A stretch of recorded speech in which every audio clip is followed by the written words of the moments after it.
Ladies and gentlemen, my name is Maria Magda Schuster, and I'm the co-chair of the UNCCD Science Policy Interface. I welcome you to the first scientific day of the UNCCD at the RIO Pavilions. And I have the honor to invite the Deputy Executive Secretary of the UNCCD to give a welcome address. And I will provide later on more detail on what you have to expect today. But I would like to give the floor to the Deputy Executive Secretary because I know that he has a very limited time in these hectic days at the convention. Mr. Pradeep, the floor is yours.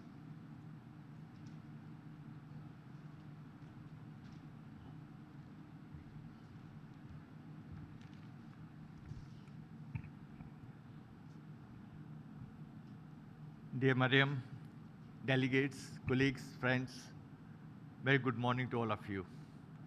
It is my great privilege and pleasure to welcome you to today's Science Day opening session. Like most of you who are present here, we all know that scientific evidence, science behind any environmental challenge or development challenge underpins the future decisions we want to take in addressing every global issue. And when we talk about land degradation, we talk about desertification, when we talk about drought, this is one place where I feel like what IPCC has done for climate change, science policy interface, as well as scientific community present here, have done same for DLDD. And that's where I feel today's Science Day becomes very important, because through this session, whole day, we would like to send a very strong message to all delegates attending COP14 that there's a very concrete evidence to move forward in addressing land degradation, desertification, and drought on a priority basis. Let me also here begin with warmly welcome all of you to COP14, hosted by India. It's very close to my heart, this COP, because I'm from India and I'm from Delhi. So it's my home country and home city. So welcome all the delegates who have come from all over the places to join us and at Conference of Parties 14, hosted by India, and where I feel a country like India, which many even Indians may not know how important it is to address land degradation and desertification on priority. Let me give you a very brief example. India has 18% population of the world, almost 1.25 billion people, has 2.5% only land area of the world, which comes to 328 million hectares. And guess what? 1/3 of that, 96 million hectares are degraded land, desertified land, arid lands. And imagine India is crossing 1.3 billion in 10 to 20 years, we'll be crossing China. What it means for India to recover all of this land or part of this land, to bring it back to productivity, back to its ecosystem services, and bring it back to multiple benefits of food security, water security, energy security, and of course, above all, ecosystem services. And this is where the scientific underpinning of all reports what are being discussed today, which it clearly sends us a message to all policy makers. Time is now to invest in land, because land is integrator and accelerator of all other sustainable development goals. Even if land degradation neutrality is handled only focus in SDG 15, SDG 15.3, but I do believe, and I'm sure all of you will share present here, you're the core scientific minds and delegates coming from all over the world, that unless we invest in land, we cannot raise food security in much more sustainable way. The choices we make in cities, whether on our lifestyles, that impacts on somewhere sustainable land management in that part of the country, that part of the world. And that's where scientific evidence, which comes up very clearly with the policy instruments, can really help us to move forward on making decisions. Like my colleagues have really come out with a very good points, and let me share some of thoughts, my thoughts on the same. While much is known about individual processes related to land degradation, including loss of biodiversity and climate change impacts, but much less is really known interaction between these processes, not only at science level, but also policy level. We are making concerted efforts to see how land agenda, which is very fragmented. In fact, in my personal view, environmental agenda, even if it's integrated, but is dealt in a very fragmented manner. We have a climate change teams, we have biodiversity teams, and we have now land degradation teams at policy level, at scientific level. And we are very happy that two very strong bodies, IPCC as well as IPBES, came up with the reports now, clearly linking land with climate change, land with biodiversity loss, and how investing in land can address both climate change and biodiversity conservation. At the same time, we also know that land productivity is very important for raising incomes. Investing in land is very important in, for example, creating jobs. All scientific reports, what we have in UNCCD and with partners is, for every 10 hectares rehabilitated, restored, we are creating 2 jobs. For every dollar invested in degraded land to make it productive, we are talking about returns of $5 to $7 per hectare. So look at 96 million hectares in India alone. And when you look at the whole world, we are talking 2 billion hectares of land. 1/4 of global land is not productive or degraded or desertified or arid or needs remedial impacts. During recent years, within UNCCD, we have seen that science policy interface has strengthened the scientific foundation of UNCCD and has provided policy-relevant information how to achieve and to maintain land degradation neutrality. And here I would like to really compliment Mariam, our chair of SBI group, as well as all other scientists who have been involved very closely with our colleagues like Baron and others, who really come up with reports, scientific evidence at various levels, whether it's organic soil carbon or whether it is policy tools or whether it is what are the future trends to do scientific studies where gaps still exist. I'm very happy to see that several science policy bodies with whom SBI has been engaged during the past years are present today. And of course, we have also to present you UNCCD recently published reports. Here I would like to point out 2 reports with our partners, but where we were involved very closely. First one is special report of IPCC on climate change and land. And that was just approved at 50th session in Geneva. The second report was Global Assessment of Biodiversity and Ecosystems, developed and approved by Intergovernmental Platform on Biodiversity and Ecosystem Service, IPBES. We need the science days. When my colleagues told me that we must have, like we have a drought day, we have a CSO day, we have a private sector business forum.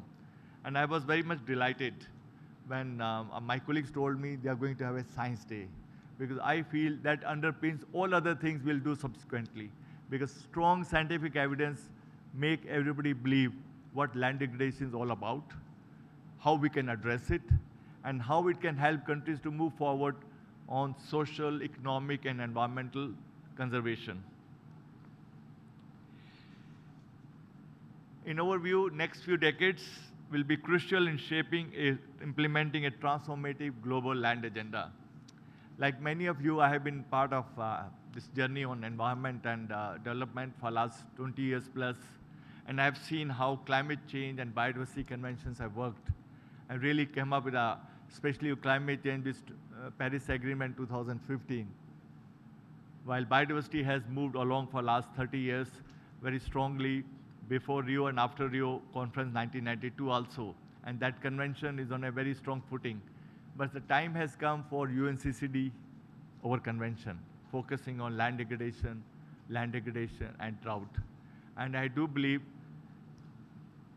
today's Science Day at COP14 in India will help everybody understand the value of scientific evidence value of linking scientific evidence with policy instruments, and value of linking various reports, be it climate change, biodiversity, and land degradation, together if we want to find integrated, holistic solutions to global challenges that we face.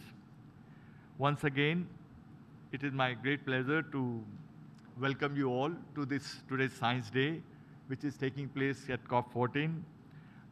Along with my colleagues who are present there, who will also take part in that, I look forward to hearing about the key messages that will emerge from today's meeting to equip science community for our future works, land managers, civil society organizations, and also private sector, with practical, pragmatic ideas for progressing land degradation neutrality for multiple benefits for all the countries in the world. Thank you very much once again for your presence and joining me here in the opening session, and I wish the deliberations all the best. Thank you so much.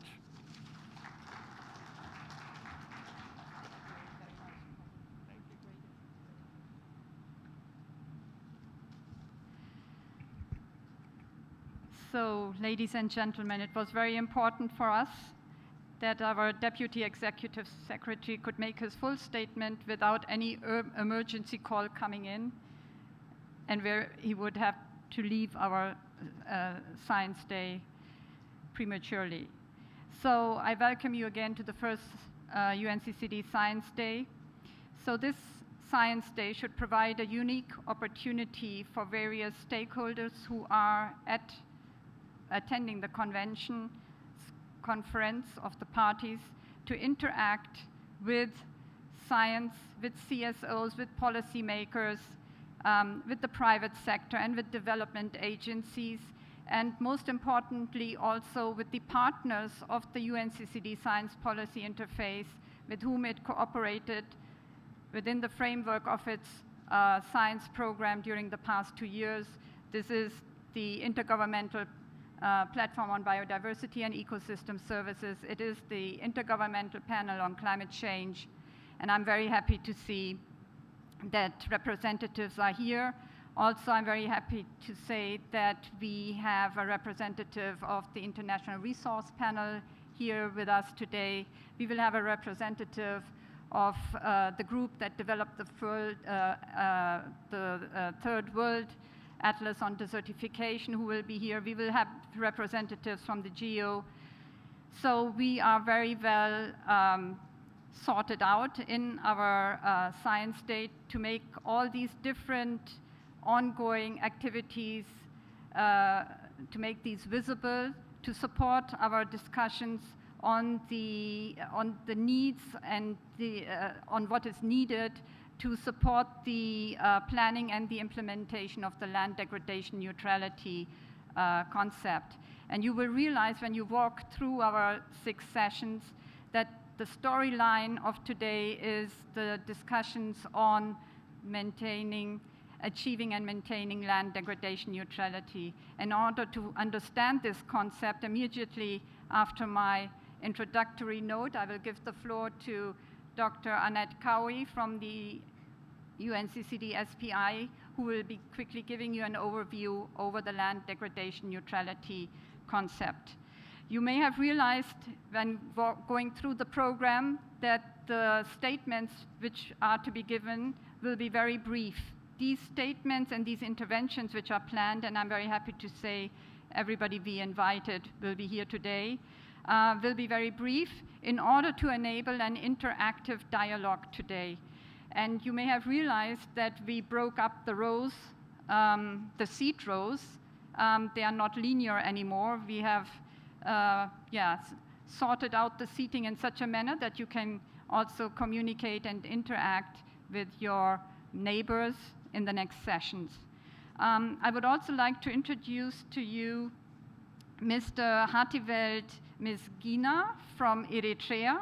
He is an artist and environmental activist who will be in the far, from my side, in the far left corner, and he will be visualizing our discussions in a set of paintings which he will be developing whilst we are talking.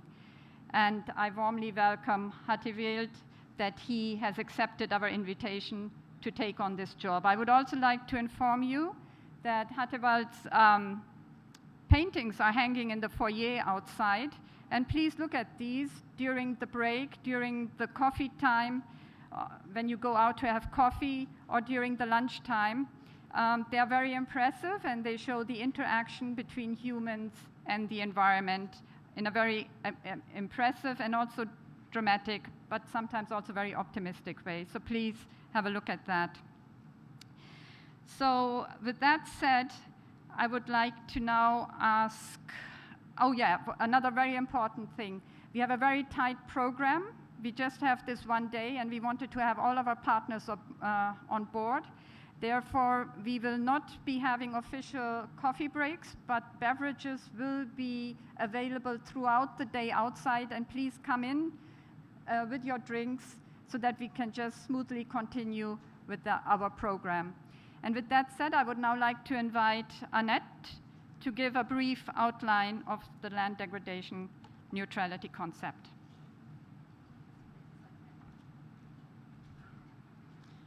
Thank you very much, Mariam. I'm sure most of you are familiar with land degradation neutrality who've been involved in the UNCCD for some time, but we do have some visitors today who are not regulars at this type of event and probably don't know very much about land degradation neutrality. So I will skip through this quite fast, so please excuse me for going quickly, and I'll be happy to fill in any gaps later. So, the UNCCD has been around a long time. We've been attempting to address land degradation for a long time, but we still see land degradation all around us. The UNCCD recognised we needed to take firmer action, we needed a new initiative, and so they introduced the idea of land degradation neutrality. The definition of land degradation neutrality is written on the board for you, and I can't see the screen here, so I won't read it out. But the general idea is we're trying to achieve an objective of no net loss of healthy and productive land. And this thing's not progressing. Oh, yes it is now. Okay, so having agreed to a definition of land degradation neutrality, the challenge then was to come up with, okay, sorry, this is in concert, good. How shall we do it? And so this was a challenge that was given to the science policy interface to work out how to actually implement land degradation neutrality. So we brought together a range of experts in various fields, not necessarily land degradation or desertification. We came up with a concept and we made sure that this worked for everybody. So there were opportunities for experts around the world to have input and also for policymakers to tell us what they thought about it. The whole idea that we came up with was that the vision for LDN was to maintain productive land. We're maintaining the land resource for all the things we need from the land. So for healthy ecosystems and basically for human well-being. The mechanism for achieving neutrality means that you need to ensure that if there are any losses in terms of land degradation, these are balanced by gains elsewhere. Now, this needs to occur within the same land type because we need to ensure that we're not trading off one type of land for another. And this needs to be undertaken within a framework of integrated land use planning because it will be too late when we look in 2030 to see if we have achieved land degradation neutrality and find that we haven't. What we need to do is plan now to achieve it by thinking about the impacts, the cumulative impacts of our land use decisions and what that will mean for our land status and ensuring that we take action when we're required to achieve neutrality. I won't talk about that because that will take too long. We're talking here about a response hierarchy. The most important thing is to avoid land degradation, and then to reduce land degradation, and finally we need to take strategic action to reverse degradation on already degraded land. So the way we do this is through sustainable land management. There are many different practices that can be applied in different agricultural systems, forestry systems, in different environments around the world, and we'll talk a lot more about those later today. So sustainable land management reduces land degradation. And when we talk about reversing land degradation, we talk about two concepts here. One is restoration, which means you're aiming to restore ecological functions in a similar way to previous biodiversity status, I guess, of the land. We can talk about exactly how you might do that and what makes sense there. That's an ongoing debate. And the other term we use is rehabilitation. So rehabilitation is about restoring a level of ecosystem function, but where the objective is about the productive services from the land. And these need to be combined across the landscape, so an integrated landscape management approach.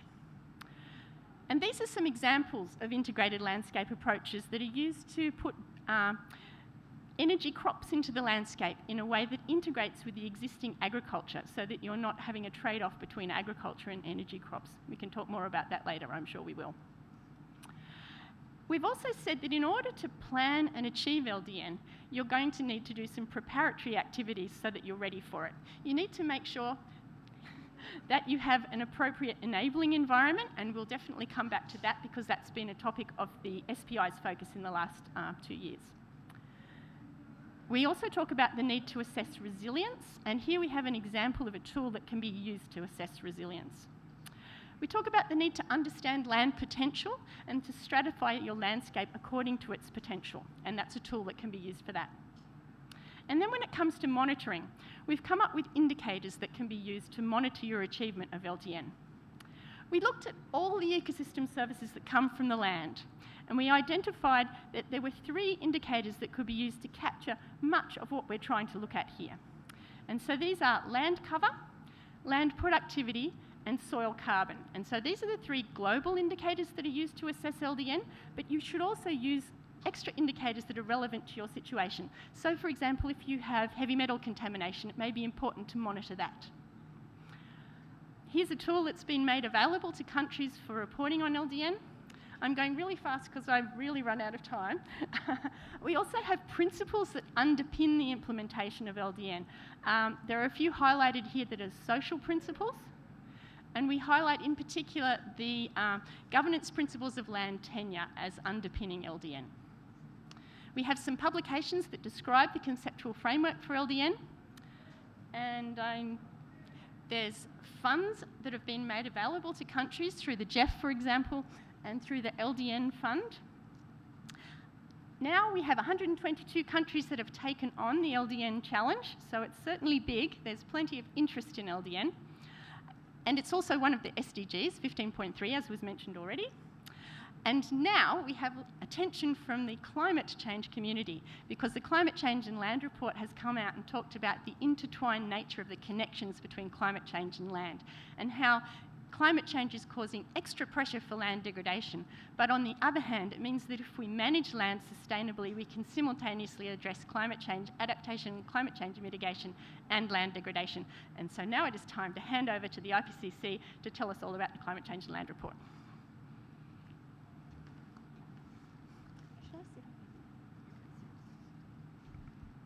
Thank you very much, Annette. I would now like to hand over to Jim Skee, co-chair Working Group 3 of the Intergovernmental Panel on Climate Change. He is the co-chair of the Working Group 3 assessing options for limiting greenhouse gas emissions and otherwise mitigating climate change. This IPCC working group managed the special report on climate change and land for all IPCC group and also for the task inventories. Jim, the floor is yours. Okay, thank you, Mariam. And just to say, what we're going to do in quite a brief period of time is to try to introduce the special report on climate change and land. And I'll be joined by 2 colleagues in doing this. First of all is Minal Patak, who is head of our technical support unit at Ahmedabad University for Working Group 3. And I'll also be joined by Alishar Mirsabev, who was from the University of Bonn, and he was the coordinating lead author for our chapter on desertification. Before we start, let me first of all say I really appreciate the welcome that UNCCD has given to these strange people from IPCC to bring us and welcome us into your process. This has been very kind. And before we actually make the presentation, we actually would like to show just a very short film that tries to capture some of the key elements of the special report. This is our world. Our land, our home. It nourishes us, protects us, amazes us. But it is at risk. Humans, through the energy we use, the ways we live, produce food, and use our land, are affecting the global climate. The land surface is warming faster than the globe on average. Every degree matters to limit global warming and reduce the impacts of climate change. How can we achieve this? The IPCC Special Report on Climate Change and Land explores how the way we use our land is contributing to climate change and how climate change is affecting our land. The report is one of the most comprehensive records on the interactions between climate change and land to date. Experts from around the world have been working together to assess the best state of knowledge, looking at trends, regional and global hotspots, solutions,